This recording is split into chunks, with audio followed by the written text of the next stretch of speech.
দেখো বন্ধুরা, তোমাদের যদি ইউটিউবের শর্ট ভিডিও চ্যানেল থেকে থাকে আর সেই শর্ট ভিডিও চ্যানেলটিকে তোমাদের মনিটাইজেশনের জন্য যদি অ্যাপ্লাই যদি করতে হয়, সেক্ষেত্রে কিন্তু তোমাদের শর্ট চ্যানেল মধ্যে লাস্ট 90 দিন মানে লাস্ট 3 মাসের মধ্যে 1000 সাবস্ক্রাইবার আর হচ্ছে 10 মিলিয়ন ভিউজ কমপ্লিট করলে তোমাদের শর্ট চ্যানেলে যেটা মনিটাইজেশন যেটা ক্রাইটেরিয়া রয়েছে সেটা কিন্তু পূর্ণ হয়। অথবা তোমাদের শর্ট চ্যানেলটিকে হাফ মনিটাইজেশন করার জন্য লাস্ট 90 দিন মানে লাস্ট 3 মাসের মধ্যে তোমাদের চ্যানেলের মধ্যে 500 সাবস্ক্রাইবার আর হচ্ছে 3 মিলিয়ন ভিউজ কমপ্লিট করলে তোমাদের যেটা শর্ট চ্যানেলে যেটা মনিটাইজেশন ক্রাইটেরিয়াটা রয়েছে সেটা কিন্তু পূর্ণ হয়।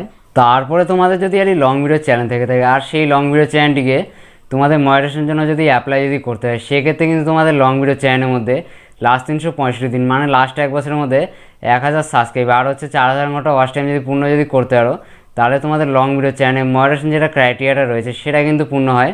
অথবা তোমাদের লং ভিডিও চ্যানেলটি হাফ মনিটাইজেশন করার জন্য তোমাদের লং ভিডিও চ্যানেলের মধ্যে লাস্ট 365 দিন মানে লাস্ট এক বছরের মধ্যে 500 সাবস্ক্রাইবার আর হচ্ছে 3000 ঘন্টা ওয়াচ টাইম যদি পূর্ণ যদি করতে পারো, তাহলে তোমাদের হাফ মনিটাইজেশন যেটা ক্রাইটেরিয়াটা রয়েছে সেটা কিন্তু পূর্ণ হয়। কিন্তু এই বর্তমানে 2025 সালে দাঁড়িয়ে ইউটিউব চ্যানেল মনিটাইজেশন যেটা পলিসিটা রয়েছে সেটাতে কিন্তু বিরাট বড় পরিবর্তন চলে আসছে। এখন থেকে কিন্তু তোমাদের চ্যানেল আর সহজে কিন্তু মনিটাইজেশন হবে না। ইউটিউবে এখন মনিটাইজেশন যেটা ব্যাপারটা রয়েছে সেটা কিন্তু অনেকটাই কঠিন হয়ে গেছে। আজ থেকে মোটামুটি 4-5 বছর আগে ইউটিউব চ্যানেল যেটা মনিটাইজেশন যেটা ব্যাপারটা ছিল সেটা কিন্তু খুব সহজ ছিল। তখন কিন্তু তোমরা যদি কেউ যদি তোমাদের ইউটিউব চ্যানেলের মধ্যে সামান্য বা বেশি যদি ভুলও যদি করতে, সেক্ষেত্রে তোমাদের ইউটিউব চ্যানেলটি মনিটাইজেশনের জন্য আবেদন যদি করতে আর তোমাদের সকলের চ্যানেল কিন্তু ইউটিউব কিন্তু মনিটাইজেশন দিয়ে দিত। কিন্তু এই 2025 সালে দাঁড়িয়ে এই মনিটাইজেশন যেটা পলিসিটা রয়েছে এটা পরিবর্তন হওয়ার পর থেকে তোমরা যদি তোমাদের ইউটিউব চ্যানেলে সামান্যতম যদি ভুল যদি করে থাকো আর তোমাদের ইউটিউব চ্যানেলে মনিটাইজেশন যেগুলো ক্রাইটেরিয়াগুলো রয়েছে, শর্ট ভিডিও চ্যানেলের মনিটাইজেশনের ক্রাইটেরিয়া, তারপর লং ভিডিও চ্যানেলের মনিটাইজেশন যেগুলো ক্রাইটেরিয়াগুলো রয়েছে এগুলো পূরণ হওয়ার পরেও কিন্তু তোমাদের ইউটিউব চ্যানেলটি মনিটাইজেশন কিন্তু নাও হতে পারে বা মনিটাইজেশনের জন্য আবেদন করলে কিন্তু বাতিল কিন্তু হয়ে যেতে পারে। আজকে আমি তোমাদের এই ভিডিওতে বলে দেবো এই 2025 সালে দাঁড়িয়ে ইউটিউবে যেটা নতুন মনিটাইজেশন যেটা পলিসিটা রয়েছে তার মধ্যে কী বলা রয়েছে বা কী কী ভুল করলে তোমাদের ইউটিউব চ্যানেল মনিটাইজেশন থেকে বাতিল হতে পারে, আর কী কী ভুল যদি না করো সেক্ষেত্রে কিন্তু তোমাদের ইউটিউব চ্যানেলটি অবশ্যই কিন্তু মনিটাইজেশন হয়ে যাবে। সেটা জানার জন্য আজকে ভিডিওটা প্রথম থেকে শেষ পর্যন্ত দেখো। ভিডিও ভালো হলে অবশ্যই লাইক করবে, লাইক করলে মোটিভেট হয়ে ভিডিও বানানো আগ্রহ বাড়ে। আর চ্যানেলতে থাকলে অবশ্যই চ্যানেলটি সাবস্ক্রাইব করে। চলো বন্ধুরা, বেশি কথা না বেড়ে ভিডিওটা শুরু করা যাক। এই যে তোমার সবাই দেখতে পাচ্ছি ইউটিউবে যেটা মনিটাইজেশন যেটা পলিসিটা রয়েছে সেটা যে ওয়েবসাইটে বলা রয়েছে সেটা কিন্তু আমি এখান থেকে বের করে নিয়েছি। এরপরে আমি নিচের দিকে চলে যাব। নিচের দিকে এসে কিন্তু আমাদের কাছে 6খানা অপশন কিন্তু শো হবে। একটা হচ্ছে মেন থিম, তারপরে মোস্ট ভিউড ভিডিওস, তারপরে নিউয়েস্ট ভিডিওস, তারপরে বিগেস্ট প্রোপারেশন অফ ওয়াচ টাইম, তারপরে ভিডিও মেটাডাটা, তারপরে হচ্ছে চ্যানেল অ্যাবাউট সেকশন। এই 6খানা যেগুলো বিষয়গুলো রয়েছে এই 6খানা বিষয় কিন্তু তোমাদের ইউটিউব চ্যানেলটিকে যখন মনিটাইজেশনের জন্য অ্যাপ্লাই করবে তারপরে তোমাদের ইউটিউব চ্যানেল থেকে যখন রিভিউর সময় কিন্তু ইউটিউব কিন্তু এই 6খানা বিষয় কিন্তু তোমাদের ইউটিউব চ্যানেল থেকে বারে কিন্তু চেক করে কিন্তু দেখবে। এই 6খানা বিষয়ের মধ্যে তোমরা যদি কোনো বিষয় যদি ভুল যদি না করে থাকো বা এই 6খানা বিষয় যদি ঠিকঠাক যদি তোমাদের চ্যানেলের মধ্যে থেকে থাকে, তাহলে কিন্তু ইউটিউব কিন্তু তোমাদের ইউটিউব চ্যানেলটিকে অবশ্যই কিন্তু মনিটাইজেশন কিন্তু দিয়ে দিবে। তোমাদের কাছে এখান থেকে প্রথমে যেটা অপশন হবে সেটা হলো মেন থিম বলে। এই মেন থিমটা কি বলো তো বন্ধুরা? তোমাদের ইউটিউব চ্যানেলে যেটা ক্যাটাগরিটা রয়েছে বা তোমাদের ইউটিউব চ্যানেলে যেটা কন্টেন্টের বিষয়টা রয়েছে সেটা কোন বিষয়ের উপর, সেটা কিন্তু ইউটিউব কিন্তু বারবারে কিন্তু তোমাদের ইউটিউব চ্যানেল রিভিউয়ের সময় কিন্তু চেক করে কিন্তু দেখবে তোমরা তোমাদের ইউটিউব চ্যানেলের মধ্যে কোনো একটি নির্দিষ্ট ক্যাটাগরির উপর কাজ করছো নাকি তোমরা তোমাদের ইউটিউব চ্যানেলে মিক্সিং টাইপের ভিডিওগুলো আপলোড করে দিচ্ছ, যখন তোমাদের যা ইচ্ছে হচ্ছে সেই রকম ভিডিওগুলো আপলোড করে দিচ্ছ। সেই সমস্ত বিষয়গুলো কিন্তু ইউটিউব তোমাদের ইউটিউব চ্যানেল থেকে কিন্তু মনিটাইজেশন সময় কিন্তু রিভিউয়ের সময় কিন্তু অবশ্যই কিন্তু চেক করে কিন্তু দেখবে। তোমাদের সবসময় কী করতে হবে বলো তো বন্ধুরা? তোমাদের ইউটিউব চ্যানেলে যেগুলো কন্টেন্টের বিষয়টা রয়েছে বা তোমাদের ইউটিউব চ্যানেলে যেটা ক্যাটাগরিটা রয়েছে সেটা কিন্তু একটি নির্দিষ্ট বিষয়ের উপর কিন্তু অবশ্যই কিন্তু কাজ করতে হবে। তোমরা যদি তোমাদের ইউটিউব চ্যানেলে ভ্লগ ভিডিও যদি দাও, সেক্ষেত্রে কিন্তু তোমার শুধুমাত্র ভ্লগ ভিডিও দিবে, কমেডি দিলে কমেডি দিবে, মিউজিক ভিডিও দিলে মিউজিক ভিডিও দিবে। এরকম করে কিন্তু তোমাদের ইউটিউব চ্যানেলের মধ্যে যে কোনো একটি নির্দিষ্ট ক্যাটাগরির মধ্যে কিন্তু তোমাদের কাজ কিন্তু করে যেতে হবে। তোমরা কিন্তু কখনও কিন্তু তোমাদের ইউটিউব চ্যানেলে যখন যা ইচ্ছে হলো মিক্সিং টাইপের ভিডিওগুলো আপলোড করে দিলে, আজকে ধরুন তোমরা ভ্লগ ভিডিও আপলোড করলে ভ্লগ ভিডিওতে ভিউজ হলো না, কালকে তোমরা কমেডি ভিডিও আপলোড করলে তারপরে কমেডি ভিডিওতে তোমাদের ভিউজ হলো না, তারপরে তোমরা মিউজিক ভিডিও আপলোড করলে, এরকম কিন্তু করা কিন্তু যাবে না। তোমাদের সকলে ইউটিউবের চ্যানেলের মধ্যে কী করতে হবে? যে কোনো একটা নির্দিষ্ট ক্যাটাগরি অনুযায়ী তোমাদের কিন্তু কাজ কিন্তু করে যেতে হবে। তারপরে ইউটিউব তোমাদের ইউটিউব চ্যানেলটি মনিটাইজেশনের জন্য রিভিউয়ের সময় যে বিষয়টা চেক করবে সেটা হলো মোস্ট ভিউড ভিডিওস, মানে তোমাদের ইউটিউব চ্যানেলের মধ্যে যে সমস্ত ভিডিওগুলোতে বেশি পরিমাণে ভিউজ আসছে বা যে সমস্ত ভিডিওগুলো ভাইরাল হয়েছে সেই সমস্ত ভিডিওগুলো কিন্তু ইউটিউব রিভিউয়ের সময় কিন্তু বারে কিন্তু চেক করে দেখবে। ধরে নাও তোমরা তোমাদের ইউটিউব চ্যানেলের মধ্যে 100টা ভিডিও আপলোড করেছো, সেই 100টা ভিডিওর মধ্যে 5খানা ভিডিও কিন্তু ভাইরাল হয়েছে, 5খানা ভিডিওতে ভিউজ রয়েছে, কোনোটাতে রয়েছে 50,000, কোনোটাতে 60,000, কোনোটাতে 70,000, কোনোটাতে 80,000, কোনোটাতে 90,000। এই যে যেই সমস্ত ভিডিওগুলো তোমাদের ইউটিউব চ্যানেলে ভাইরাল হয়েছে বা বেশি পরিমাণে ভিউজ আসে সেই সমস্ত ভিডিওগুলো কিন্তু ইউটিউব কিন্তু বারে কিন্তু চেক করে কিন্তু দেখবে তোমরা সেই সমস্ত ভিডিওতে ভিউজটা কীভাবে এনেছো, অর্গানিকভাবে নাকি তোমাদের নিজস্ব ফোন থেকে সেই সমস্ত ভিডিওগুলো বারে প্লে করে সেই সমস্ত ভিডিওর যেটা ভিউজটা রয়েছে সেটা কিন্তু তোমরা বাড়িয়ে নিয়েছো বা ভিডিওগুলোকে ভাইরাল ভিডিওতে পরিণত করেছো, নাকি তোমরা কোনো থার্ড পার্টি ওয়েবসাইটের সাহায্যে সেই সমস্ত ভিডিওর যেটা ভিউজটা রয়েছে সেটা কিন্তু কিনে নিয়ে তোমাদের ভিডিওগুলো ভাইরাল কিন্তু করে দিয়েছো। এই সমস্ত বিষয়গুলো কিন্তু ইউটিউব কিন্তু তোমাদের ইউটিউব চ্যানেল থেকে রিভিউয়ের সময় কিন্তু বারে কিন্তু চেক করে কিন্তু দেখবে। এর জন্য কিন্তু তোমাদের ভিডিওর ভিউজ যেগুলো রয়েছে সেগুলো কিন্তু কখনো কিন্তু কেনা যাবে না বা নিজস্ব ফোন থেকে কিন্তু তোমাদের সেই সমস্ত ভিডিওগুলো বারে প্লে করে কিন্তু ভিডিওর ভিউজটা কিন্তু কখনো কিন্তু বাড়ানো যাবে না। তোমাদের ভিডিওগুলো অডিয়েন্সরা দেখার মাধ্যমে যে ভিউজটা আসবে অর্গানিকভাবে সেটা কিন্তু তোমাদের ইউটিউব চ্যানেল অরিজিনাল কিন্তু ভিউজ কিন্তু।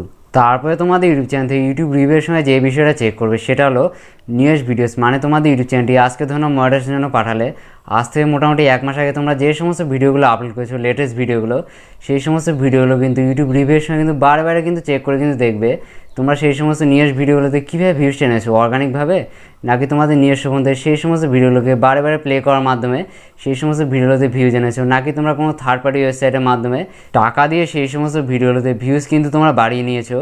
এই সমস্ত বিষয়গুলো কিন্তু ইউটিউব কিন্তু তোমাদের ইউটিউব চ্যানেল থেকে রিভিউয়ের সময় কিন্তু বারে চেক করে দেখবে। এর জন্য কিন্তু তোমাদের ইউটিউব চ্যানেলে কখনো কিন্তু নিজস্ব ফোন থেকে নিজের ভিডিওগুলো বারে প্লে করে কিন্তু তোমাদের সেই সমস্ত ভিডিও যেগুলো ভিউজটা রয়েছে সেটা কিন্তু কখনো কিন্তু বাড়ানো যাবে না। তারপরে তোমাদের কোনো রকম কিন্তু থার্ড পার্টি ওয়েবসাইটের মাধ্যমে ভিউজ কেনার মাধ্যমে তোমাদের ইউটিউব চ্যানেলের ভিডিও যেগুলো ভিউজগুলো রয়েছে সেগুলো কিন্তু বাড়ানো কিন্তু যাবে না। তোমাদের সবসময় কী করতে হবে, তোমাদের ভিডিও যেগুলো রয়েছে ইউটিউব চ্যানেলে সেই সমস্ত ভিডিওগুলো অডিয়েন্সরা দেখার মাধ্যমে যে ভিউজটা আসবে বা যে ভিউজটা অর্গানিকভাবে আসবে সেটাই কিন্তু তোমাদের ইউটিউব চ্যানেলে আসল কিন্তু ভিউজ। তারপরে ইউটিউব রিভিউয়ের সময় 4 নম্বরে তোমাদের ইউটিউব চ্যানেল থেকে যে বিষয়টা চেক করবে সেটা হলো biggest proportion of watch time, মানে তোমাদের ইউটিউব চ্যানেলে যে সমস্ত ভিডিও থেকে বেশি পরিমাণে ওয়াচ টাইমগুলো আসে সেই সমস্ত ভিডিওগুলো কিন্তু ইউটিউব বারে কিন্তু চেক করে কিন্তু দেখবে রিভিউয়ের সময় তোমরা সেই সমস্ত ভিডিওতে ওয়াচ টাইম যেগুলো এসেছে সেগুলো কীভাবে এনেছো, সেই সমস্ত ওয়াচ টাইমগুলো তোমরা কি নিজস্ব ফোন থেকে বারে তোমাদের ভিডিওগুলো প্লে করার মাধ্যমে কি এনেছো, নাকি তোমরা সেই সমস্ত ভিডিওর যেগুলো ওয়াচ টাইমগুলো রয়েছে সেগুলো কি কোনো থার্ড পার্টি ওয়েবসাইট থেকে কিনে নিয়েছো, সেই সমস্ত বিষয়গুলো কিন্তু ইউটিউব রিভিউয়ের সময় কিন্তু বারে কিন্তু চেক করে দেখবে। এর জন্য কিন্তু তোমাদের ইউটিউব চ্যানেলের মধ্যে যে সমস্ত ভিডিওগুলো তোমরা আপলোড করছো সেই সমস্ত ভিডিও যেগুলো ওয়াচ টাইমগুলো রয়েছে সেগুলো কিন্তু কখনো কিন্তু কেনা কিন্তু যাবে না। তারপরে তোমাদের ইউটিউব চ্যানেলে যেগুলো ভিডিওগুলো রয়েছে সেই সমস্ত ভিডিওগুলো নিজস্ব ফোন থেকে বারে প্লে করার মাধ্যমে তোমাদের ভিডিও যেগুলো ওয়াচ টাইমগুলো রয়েছে সেগুলো কিন্তু বাড়ানো যাবে না বা কমপ্লিট কিন্তু করা কিন্তু যাবে না। তোমাদের ভিডিওগুলো যেগুলো রয়েছে সেই সমস্ত ভিডিওগুলো অডিয়েন্সরা দেখার মাধ্যমে যে ওয়াচ টাইমটা আসবে অর্গানিকভাবে সেটাই কিন্তু তোমাদের ইউটিউব চ্যানেলে আসল কিন্তু ওয়াচ টাইম। তারপরে ইউটিউব রিভিউয়ের সময় 5 নম্বরে তোমাদের ইউটিউব চ্যানেল থেকে যে বিষয়টা চেক করবে সেটা হলো video metadata including titles, thumbnails and description, মানে তোমাদের ইউটিউব চ্যানেলে তোমরা যে সমস্ত ভিডিওগুলো আপলোড করছো সেই সমস্ত ভিডিওর টাইটেলের সঙ্গে থাম্বনেল, তারপরে টাইটেলের সঙ্গে ডেসক্রিপশনের এগুলো কি মিল রয়েছে এই 3টা বিষয় সেগুলো কিন্তু ইউটিউব কিন্তু বারে কিন্তু তোমাদের ইউটিউব চ্যানেল থেকে চেক করে কিন্তু দেখবে। এর জন্য কিন্তু তোমরা তোমাদের ইউটিউব চ্যানেলে যে সমস্ত ভিডিওগুলো আপলোড করছো সেই সমস্ত ভিডিওর টাইটেলের সঙ্গে থাম্বনেল তারপর ডেসক্রিপশনে যেগুলো মিলগুলো রয়েছে সেগুলো কিন্তু 99% কিন্তু মিল কিন্তু থাকা চাই, তবেই কিন্তু তোমাদের ইউটিউব চ্যানেলটি অবশ্যই কিন্তু ইউটিউব কিন্তু মডারেশন দিয়ে দিবে। তোমরা কিন্তু কখনো এমনটা করবে না যে তোমাদের ভিডিওর থাম্বনেলগুলো রয়েছে সেটাতে আলাদা বিষয় লেখা রয়েছে, তারপর ভিডিওর ডেসক্রিপশন বক্সে আলাদা বিষয়, তারপর ভিডিওর টাইটেলটা লেখা রয়েছে অন্য, এরকম কিন্তু কখনো কিন্তু করা যাবে না। তাহলে কিন্তু তোমাদের ইউটিউব চ্যানেলটি কখনো কিন্তু ইউটিউব কিন্তু মডারেশন কিন্তু দিবে না। তোমরা সবসময় কী করবে, তোমাদের ভিডিও যেগুলো টাইটেল তারপর থাম্বনেল যেগুলো ডেসক্রিপশনগুলো রয়েছে সেগুলোর মধ্যে কিন্তু 99% কিন্তু মিল কিন্তু থাকা চাই। তোমরা চাইলে তোমাদের ভিডিও যেগুলো থাম্বনেলগুলো রয়েছে সেগুলো কিন্তু একটু কিন্তু ক্লিকবেট করতে পারো, তাতে কিন্তু কোনো রকম কিন্তু অসুবিধা কিন্তু হবে না। কিন্তু তোমাদের ভিডিওর টাইটেল, থাম্বনেল, ডেসক্রিপশন এই 3টা বিষয়ের মধ্যে 99% কিন্তু মিল কিন্তু থাকা চাই। তারপরে ইউটিউব রিভিউয়ের সময় তোমাদের ইউটিউব চ্যানেলে 6 নম্বরে যে বিষয়টা চেক করবে সেটা হলো চ্যানেল অ্যাবাউট সেকশন। এই চ্যানেল অ্যাবাউট সেকশনটা যদি তোমাদের ইউটিউব চ্যানেলে সঠিকভাবে যদি থেকে থাকে তাহলে কিন্তু ইউটিউব কিন্তু তোমাদের ইউটিউব চ্যানেলটিকে অবশ্যই কিন্তু মডারেশন দিয়ে দিবে। এই যে এখান থেকে 6খানা যেই সমস্ত বিষয়গুলো রয়েছে এই 6খানা বিষয়ের মধ্যে তোমরা যদি কোনো বিষয় যদি ভুল যদি না করে থাকো, সঠিকভাবে যদি 6খানা বিষয় তোমাদের ইউটিউব চ্যানেলে থেকে যদি থাকে তাহলে কিন্তু ইউটিউব কিন্তু রিভিউর পর কিন্তু তোমাদের ইউটিউব চ্যানেলটি অবশ্যই মডারেশন দিয়ে দিবে। এবার তোমরা অনেকেই বলে চ্যানেলের যেটা অ্যাবাউট সেকশনটা রয়েছে সেটা কি, এবার আমি তোমাদের বলেছি চ্যানেলে অ্যাবাউট সেকশন জিনিসটা কি। এর জন্য আমি এখান থেকে ব্যাকে চলে যাব, ব্যাকে এসে এবার আমি ইউটিউবে চলে যাব। ইউটিউবে এসে এবার আমি কী করবো বলো তো বন্ধু, আমার যেটা ইউটিউব চ্যানেলটা রয়েছে সেই ইউটিউব চ্যানেলে যেটা অ্যাবাউট সেকশনটা রয়েছে সেটা কিন্তু এবার আমি তোমাদের দেখিয়েছি। এর জন্য কী করবো, আমি এখানে ক্লিক করব। এই যে তোমার সবাই দেখতে পাচ্ছ এই যে এখান থেকে যে ইন্টারফেসটা শো হচ্ছে এটা কিন্তু আমার চ্যানেলে যেটা অ্যাবাউট সেকশনটা রয়েছে সেটা কিন্তু এখান থেকে শো হচ্ছে। এই যে তোমার সবাই দেখতে পাচ্ছ এখানে একটা কথা লেখা রয়েছে ডেসক্রিপশন বলে, এই ডেসক্রিপশনে এখানে তোমাদের কী লিখতে হবে বলো তো বন্ধুরা, তোমরা তোমাদের ইউটিউব চ্যানেলে কোন ধরনের ভিডিও আপলোড করছো সেই সমস্ত ভিডিও কিন্তু হালকা করে তোমাদের এখান থেকে বর্ণনা দিয়ে দিতে হবে। তারপর তোমরা নিচে দিয়ে চলে আসবে, এখানে তোমরা একটা অপশন দিতে হবে, সেটা লিঙ্কস বলে। এখানে তোমাদের কিসে লিঙ্ক দিতে হবে, ফেসবুকের লিঙ্ক তোমরা দিতে পারবে, তারপর ইনস্টাগ্রামের যেগুলো লিঙ্ক রয়েছে সেগুলো তোমরা এখান থেকে দিতে পারবে। তারপর তোমাদের যদি ইউটিউবে যদি অন্য যদি আরও চ্যানেল যদি থেকে থাকে সেই সমস্ত চ্যানেলে কিন্তু লিঙ্কগুলো দিতে পারবে। তোমরা তোমাদের ইউটিউব চ্যানেলের যেটা অ্যাবাউট সেকশনটা রয়েছে সেটা কীভাবে লিখবে বলো তো বন্ধুরা, এই ডেসক্রিপশনে এখানে তোমরা তোমাদের ইউটিউব চ্যানেলে কী টাইপের ভিডিওগুলো আপলোড করছো, তারপরে কবে কবে ভিডিওগুলো আপলোড করছো সেগুলো কিন্তু হালকা করে তোমরা এখান থেকে বর্ণনা দিয়ে দিবে। তারপর তোমরা লিঙ্কস এখানে কী দিবে, ফেসবুকের লিঙ্ক দিতে পারবে, তারপর ইনস্টাগ্রাম অ্যাকাউন্টের লিঙ্ক দিতে পারবে। তারপরে তোমাদের যদি ইউটিউবে যদি অন্য যদি চ্যানেল থেকে থাকে সেই সমস্ত চ্যানেলে কিন্তু লিঙ্ক কিন্তু এখান থেকে দিতে পারবে। এই সমস্ত বিষয়গুলো তোমাদের এখান থেকে ভালোভাবে কিন্তু দিতে হবে, তবে কিন্তু তোমাদের ইউটিউব চ্যানেলটি অবশ্যই কিন্তু মনিটাইজেশন কিন্তু হয়ে যাবে। তোমরা সবাই দেখে নিলে ইউটিউবে যেটা নতুন মনিটাইজেশন যেটা পলিসিটা রয়েছে সেটাতে কী কী বলা রয়েছে, আর কী কী ভুল তোমাদের ইউটিউব চ্যানেলে করা যাবে না, আর কী কী ভুল যদি না করে থাকো সেক্ষেত্রে কিন্তু তোমাদের ইউটিউব চ্যানেলটি অবশ্যই কিন্তু মনিটাইজেশন হয়ে যাবে। সমস্ত কিছুটাই কিন্তু আমি তোমাদের এই ভিডিওতে বলে দিলাম। তোমরা আমার কথা মতো কিন্তু ইউটিউবে কাজ করে যাও, তাহলে কিন্তু তোমাদের ইউটিউব চ্যানেলটি অবশ্যই কিন্তু মনিটাইজেশন কিন্তু হয়ে যাবে। নেক্সট দেখা হচ্ছে আবার একটি ইউটিউব রিলেটেড ধামাকাদার ভিডিওর সঙ্গে। ততক্ষণ সবাই ভালো থাকবেন, সুস্থ থাকবেন।